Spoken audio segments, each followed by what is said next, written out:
La plus grande source mondiale d'acier recyclé ne vient pas des mines.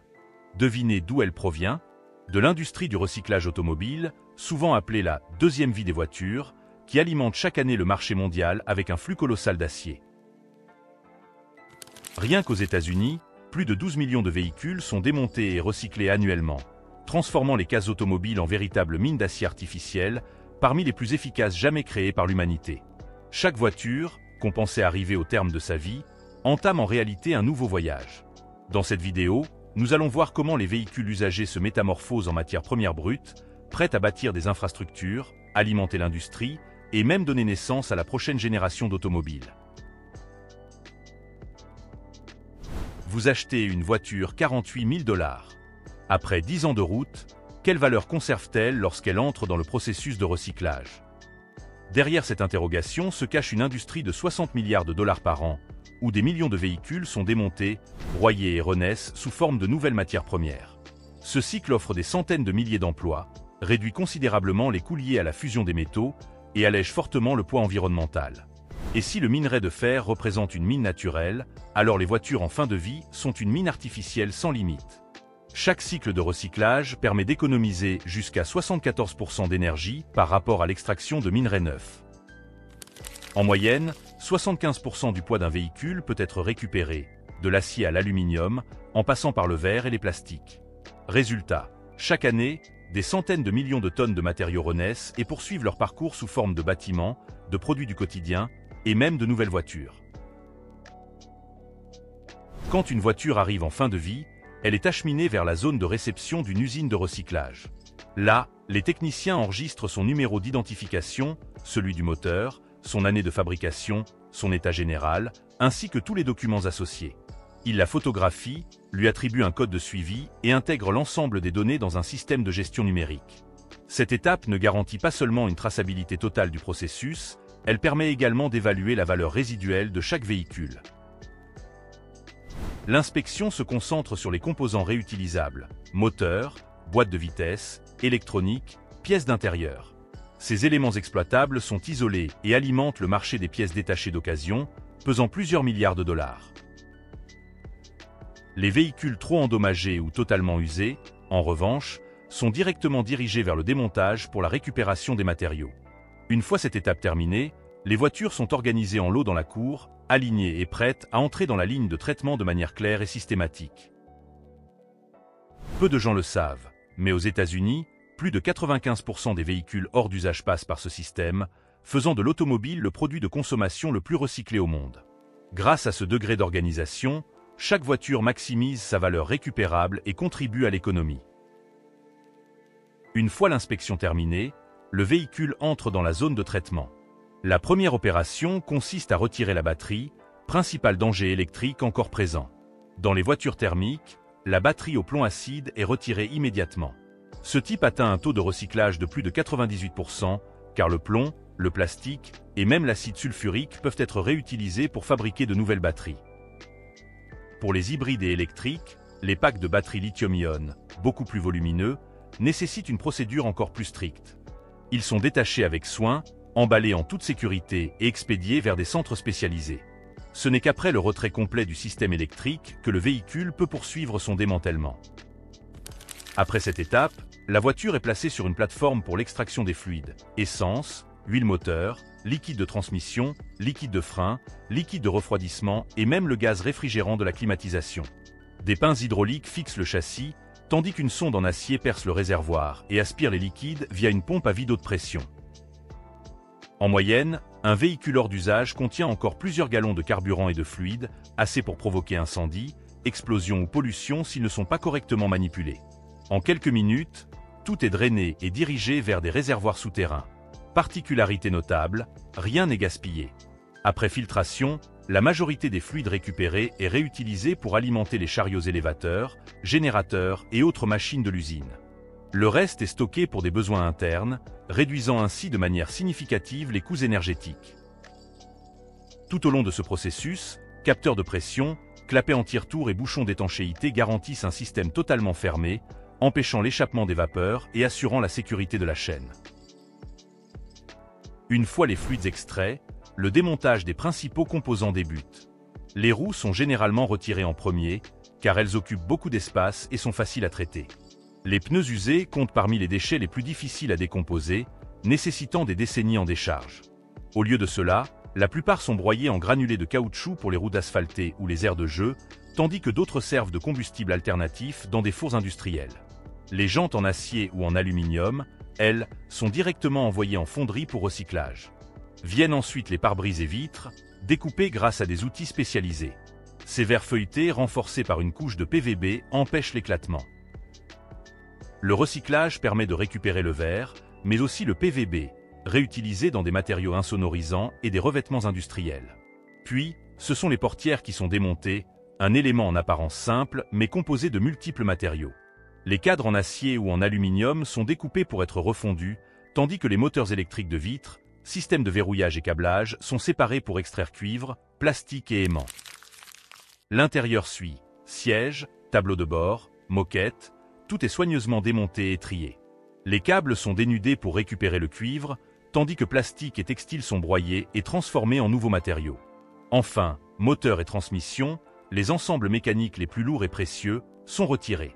Certains sont remis à neuf pour la revente, d'autres démontés afin d'extraire aluminium, acier, cuivre et même métaux précieux contenus dans les catalyseurs. Cette séquence méthodique maximise la valeur de chaque pièce et prépare l'étape suivante, l'écrasement de la carcasse. Avant d'entrer dans la presse, la voiture conserve encore divers éléments non métalliques difficiles à traiter. Échappements tordus, gros panneaux plastiques, câbles emmêlés. Ces résidus sont éliminés dans une zone de pré-traitement, où d'immenses bras mécaniques munis de cisailles hydrauliques entrent en action. Avec des forces de plusieurs dizaines de tonnes, ces mâchoires d'acier arrachent les portes restantes, extraient les échappements ou réduisent les radiateurs en quelques secondes. Les plastiques, mousses et matériaux non fondables sont écartés immédiatement. Grâce à cette puissance brute, le châssis est rapidement nettoyé, bien plus vite qu'à la main. Cette étape agit comme un filtre grossier, supprimant les matériaux qui pourraient s'enflammer, contaminer le métal recyclé ou endommager la presse. En quelques minutes seulement, la structure est réduite à une coque d'acier et d'aluminium propre, prête pour la compaction. Elle est alors introduite dans une presse hydraulique massive. Sous une force d'écrasement de 150 à 200 tonnes, une structure de plus de 4 mètres est compressée en un bloc compact, son volume réduit à un dixième de l'original. Selon la technologie, ce processus s'effectue avec différentes machines. La presse-balle transforme le châssis en cubes denses et empilables, faciles à stocker et transporter. Les presses modernes peuvent traiter 25 à 40 voitures par heure, idéal pour les grands sites. Le compresseur à plat, lui, est privilégié dans les casses moyennes ou petites. Il aplatit les véhicules en plaques de quelques dizaines de centimètres d'épaisseur. Plus rapide et moins coûteux en énergie, il offre cependant une densité plus faible, rendant le broyage ultérieur plus énergivore. Quant à la cisaille presse, elle comprime et découpe le véhicule en sections prêtes pour le broyage ou même la fonderie directe. Différentes méthodes, mais un même objectif. Transformer une carcasse encombrante en métal uniforme, prêt pour une nouvelle vie. Une fois compactées, les balles d'acier dense sont introduites dans un broyeur industriel de grande capacité, véritable cœur de la ligne. À l'intérieur, des arbres d'acier massif munis de dents entrecroisées tournent en sens opposé, déchirant le bloc en quelques secondes. Le fracas métallique emplit l'air, et en un instant, une voiture occupant une place entière est réduite en fragments d'acier homogènes. La cadence est vertigineuse. Un broyeur moderne peut traiter 100 à 150 tonnes d'acier par heure, soit plusieurs centaines de véhicules par jour. Cette efficacité permet à l'industrie du recyclage automobile d'opérer à grande échelle, transformant des montagnes de carcasses en matières premières prêtes pour la fusion. Après broyage, le mélange de métaux et non-métaux avance sur une chaîne de tri. Puissants aimants pour l'acier, courant de Foucault pour l'aluminium et le cuivre. Plastique, caoutchouc et textile sont éliminés. L'acier récupéré est compacté en ballots pour la fonderie, tandis qu'aluminium et cuivre sont séparés pour d'autres industries. En moins d'une heure, une voiture abandonnée fournit des métaux purs et réutilisables, prêts à réintégrer le cycle de production. Ce qui n'était qu'une carcasse est désormais compacté, broyé, trié et regroupé en balles standardisées. Le voyage du recyclage entre alors dans une nouvelle phase. Ces blocs rejoignent un four électrique à arc. Là, ils affrontent une chaleur infernale. Des électrodes en graphite libèrent des courants de dizaines de milliers d'ampères, générant un arc semblable à un éclair artificiel. En quelques minutes, la température grimpe au-delà de 1600 degrés Celsius, transformant l'acier en fusion. Chaud et fondant absorbent les impuretés, formant une couche de laitier, tandis que des jets d'oxygène brûlent les éléments indésirables. Des capteurs et analyses spectrographiques surveillent en continu la composition pour garantir un alliage parfait. D'un tamas chaotique de pièces usées surgit désormais une mer incandescente d'acier pur, prête à être coulée en demi-produit. L'acier liquide, une fois affiné, est immédiatement acheminé vers la ligne de coulée continue. Un flot incandescent s'écoule dans des moules refroidis à l'eau, solidifiant en surface en quelques secondes, tandis que le cœur reste liquide. Des rouleaux guident les brames et billettes le long de la ligne, où elles se refroidissent progressivement. Ainsi prennent forme de longues barres carrées destinées à la construction, ou des plaques plates qui seront laminées en feuilles ou bobines. Des scies thermiques automatisés les découpent en segments standards de plusieurs tonnes. Chaque pièce est numérotée, scannée et enregistrée en lot. D'un bain informe de métal fondu naissent des blocs standardisés, ouvrant un nouveau chapitre du cycle. À leur sortie du four de réchauffage, les billettes rougeoyantes entrent dans le laminoir à chaud. Là, d'énormes rouleaux les pressent, les étirent et les plient pour les transformer en tôle ou bobines uniformes. À chaque passage, le métal s'aplatit et s'allonge, évoluant d'un bloc brut en feuilles régulières. Des caméras ultra rapides et capteurs laser mesurent chaque milliseconde, contrôlant l'épaisseur et la rectitude pour assurer une précision parfaite. Ce travail rappelle une sculpture de métal, à la fois puissante et d'une précision extrême. L'acier laminé ne peut être expédié immédiatement. Il doit refroidir de façon contrôlée. Des buses à haute pression le couvrent d'un brouillard blanc, abaissant rapidement la température sans fissuration. Puis, de puissants ventilateurs assurent un refroidissement progressif qui conserve sa structure interne. Une fois à température sûre, chaque bobine est inspectée. Capteur ultrasonore pour détecter les fissures cachées, caméra haute résolution pour analyser la surface, test mécanique pour mesurer la résistance. Seules celles qui réussissent obtiennent le marquage et sont stockées. De l'éclat incandescent à la solidité maîtrisée, l'acier est prêt à servir dans des centaines d'industries modernes. Ainsi, à partir d'une vieille voiture apparemment inutile, le recyclage ouvre une nouvelle vie entière. Tout commence par le démontage minutieux, la vidange sécurisée, puis l'écrasement sous des centaines de tonnes de pression, suivi du rugissement du broyeur. Les métaux sont ensuite triés avec précision avant d'être fondus pour renaître en acier neuf. Laminé, refroidi et inspecté, ce dernier devient un matériau durable et propre, prêt à soutenir la construction, l'industrie et la fabrication de nouvelles automobiles. Chaque véhicule en fin de vie, loin d'être un déchet, alimente une industrie de plusieurs milliards de dollars, réduit la consommation énergétique et soulage les ressources naturelles. Le recyclage n'est pas seulement une réponse écologique, c'est aussi un pilier invisible de l'économie moderne.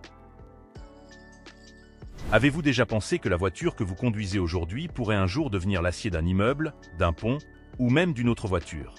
Partagez vos réflexions en commentaire, mais ne partez pas encore, ce n'est pas tout. La suite de cette vidéo sera tout aussi passionnante. Alors restez avec nous jusqu'au bout. Et surtout, n'oubliez pas de mettre un like, de vous abonner et d'activer la cloche pour ne manquer aucun de nos prochains contenus.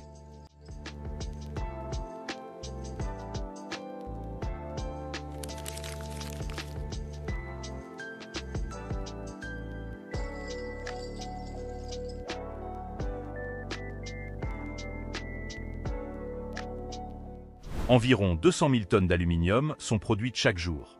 Les États-Unis en consomment à eux seuls plus de 4,6 milliards de kilogrammes par an. Pour répondre à cette demande colossale, des millions de tonnes de minerais doivent être traitées. Mais comment une roche rougeâtre se transforme-t-elle en l'un des métaux les plus précieux de la planète? Dans cette vidéo, vous découvrirez d'où vient l'aluminium et comment il est fabriqué.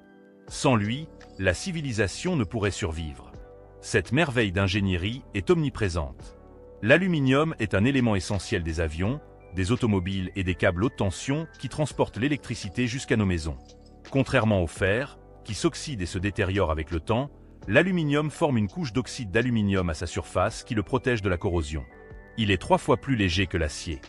Grâce à sa faible densité et à sa grande résistance, il devint le principal matériau de construction aéronautique. Cependant, ce n'est qu'en 1807 que le chimiste britannique Humphrey Davy identifia pour la première fois un métal dans un sel appelé alumène. Son identification fut aisée, mais son isolement s'avéra un défi majeur. Il a fallu environ 20 ans au chimiste danois Hans Christian Ørsted pour extraire le métal. Pourtant, Le procédé était si complexe et coûteux qu'au début du XXe siècle, l'aluminium valait plus cher que l'or. Napoléon III utilisait même des couverts en aluminium pour ses invités les plus importants, tandis que tous les autres devaient se contenter d'or. Tout a changé en 1886, lorsqu'une découverte a rendu l'aluminium accessible et abordable. Deux scientifiques travaillant indépendamment, le français Paul Éluge et l'américain Charles Martin Hall, ont mis au point un procédé d'extraction électrochimique encore utilisé aujourd'hui. Ils ont découvert qu'en dissolvant de l'oxyde d'aluminium dans un sel appelé cryolite et en appliquant de l'électricité, les atomes d'oxygène se séparaient, laissant place à de l'aluminium métallique. Cette méthode a permis de produire de l'aluminium en masse à un coût bien inférieur, révolutionnant ainsi l'industrie. Mais d'où vient l'aluminium? Il se trouve juste sous nos pieds. Il attire les mineurs car c'est le métal le plus abondant de la croûte terrestre, représentant plus de 8% de sa composition. Cependant, l'aluminium n'existe pas à l'état pur dans la nature. Contrairement à l'or et à l'argent, il n'existe pas sous forme de pépites ou de filons. On le trouve uniquement dans des gisements de bauxite rougeâtre. Les gisements les plus abondants se trouvent en Australie, en Guinée, au Brésil et en Jamaïque. La mine Andley d'Alcoa est située au cœur des montagnes australiennes. Ces montagnes sont principalement composées de bauxite et constituent la plus grande mine de ce minerai au monde, d'où sont extraites environ 23 millions de tonnes par an. Cependant, la plupart des gisements de bauxite ne peuvent être extraits sans forer au préalable d'une barrière rocheuse souterraine de plus de 5 mètres de profondeur. Cela nécessite l'utilisation d'explosifs suffisants pour démolir un immeuble de 10 étages. La roche est d'abord forée. Ensuite, l'explosif, composé de nitrate d'ammonium combiné à du combustible, est inséré. Chaque mois, ils utilisent entre 700 et 900 tonnes de nitrate d'ammonium. Des milliers de tonnes de minerais contenant de l'oxyde d'aluminium sont détonnées chaque jour. Chaque explosion ouvre environ 2 hectares de terrain et libère entre 50 000 et 100 000 tonnes de minerais. Chaque tonne de minerai ne peut contenir que quelques kilogrammes d'aluminium. Une grande quantité de bauxite doit donc être traitée pour produire un seul lingot. Pour obtenir une tonne d'aluminium, il faut environ 4 tonnes de bauxite. L'extraction nécessite des milliards de dollars d'investissement. Aujourd'hui, le prix de l'aluminium est de 2,65 $ le kilogramme et l'industrie minière investit dans des équipements de grande envergure. Cette excavatrice est la plus grande du monde, coûtant plus de 20 millions de dollars, ce qui en fait l'une des plus chères. Les camions tout-terrain peuvent transporter jusqu'à 270 tonnes de bauxite et l'excavatrice charge une tonne en 3 mouvements. Un camion arrive vide et repart chargé en 1 minute seulement. Les camions déchargent ensuite le minerai à l'usine de traitement. Pour extraire l'aluminium du minerai, on utilise un procédé de raffinage appelé procédé Baya. Un tapis roulant dépose le minerai dans un tambour rotatif géant où d'énormes billes d'acier le broient en une fine poudre. La poudre de bauxite est ensuite mélangée à un fluide caustique qui sépare l'oxyde d'aluminium du reste, ce qui produit une solution concentrée d'oxyde d'aluminium. Et puis vient la partie la plus surprenante. Cette solution sèche et forme des cristaux sableux appelés alumine, la substance dont est composé l'aluminium. L'étape suivante consiste à isoler l'aluminium de l'oxygène. Pour ce faire, l'alumine est transportée vers une usine de production d'Alcoa. Un navire chargé quitte le port tous les 3 jours. L'alumine qu'il transporte sera transformée par une fonderie en 35 000 tonnes d'aluminium pur. Tous les 3 jours, un navire arrive avec environ 100 tonnes d'alumine. Son contenu est ensuite entièrement aspiré par un supervide industriel qui extrait environ 300 tonnes par heure, vidant le navire en environ 5 heures. Le matériau est ensuite déposé sur des tapis roulants et transporté jusqu'à l'usine, où l'alumine est introduite dans de grandes cuves électrolytiques remplies de cryolite fondu. La cryolite abaisse le point de fusion de l'alumine de 2050 degrés Celsius à environ 950 degrés Celsius. Pour obtenir de l'aluminium pur, il est nécessaire de séparer les atomes d'oxygène qui le maintiennent fermement ensemble, un processus qui nécessite d'énormes quantités d'électricité. C'est pourquoi l'aluminium est appelé électricité à l'état solide. La consommation d'électricité représente environ un tiers du coût d'un kilogramme d'aluminium. L'énergie utilisée par l'usine pour alimenter les cuves pourrait alimenter 300 000 foyers. Au total, plus de 340 MW d'électricité sont consommés chaque année pour produire de l'aluminium. Dans les cuves d'électrolyse, un courant électrique basse tension et haute intensité est appliqué à travers des anodes en carbone et une cathode, déclenchant ainsi l'électrolyse. L'électricité circule dans des tiges de cuivre reliées aux cuves. Les molécules d'oxyde d'aluminium qu'elles contiennent sont composées de 2 atomes d'aluminium et de 3 atomes d'oxygène. Le courant électrique rompt ces liaisons, séparant les atomes. L'oxygène monte à la surface du récipient et réagit avec les anodes de carbone pour former du dioxyde de carbone, tandis que l'aluminium, plus dense, coule au fond. Après l'électrolyse, l'aluminium fondu, à environ 950 degrés Celsius, est séparé de la cryolite par pompage par aspiration. Ce processus se déroule en cycle continu toutes les 36 heures pour extraire le métal des cuves. Une fois extrait, l'aluminium liquide est transféré dans un creuset de transport, un récipient isolé thermiquement conçu pour maintenir la température du métal et éviter une solidification prématurée. Dans les fours d'affinage, l'aluminium est réchauffé pour éliminer les impuretés restantes grâce à des procédés tels que la filtration, qui éliminent les éléments indésirables comme l'hydrogène et les oxydes. L'aluminium pur est ensuite coulé dans des moules pour former des lingots, puis soumis à un refroidissement contrôlé, garantissant une solidification sans défaut structurel. Une fois prêts, les lingots sont envoyés vers diverses industries, où ils deviennent des produits destinés au secteur de l'automobile, de l'aéronautique et de la construction.